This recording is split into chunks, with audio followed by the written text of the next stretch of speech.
Hindi lang basta gamit ang kaldero sa kusina. Para sa mga nanay, importante yan. Parang kasama sa buhay.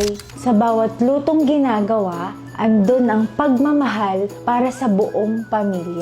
Lahat ng mga nanay may favorite na kaserola yan eh. Kahit luma na, ayaw pang ipamigay. Hindi lang dahil may memory, pero kasi matibay, safe, at tipid gamitin. Kung gawa sa special science at produkto ng HCEMI, hindi yan kinakalawang. Hindi dumidikit ang lansa at hindi mo kailangang palitan palagi. Pwede mo pang gamitin to sa prito, sabaw, pasta, or kahit anong luto. One pan, super daming mo nang magagawa. At higit sa lahat, dito niluluto ng mga nanay ang paborito mong ulam. Yung pang surprise na dessert o pagkain para sa tatay mong pagod galing sa trabaho. Kaya dapat ang piliin mong cookware, yung tatagal at aalaga sa pagkain ng pamilya mo.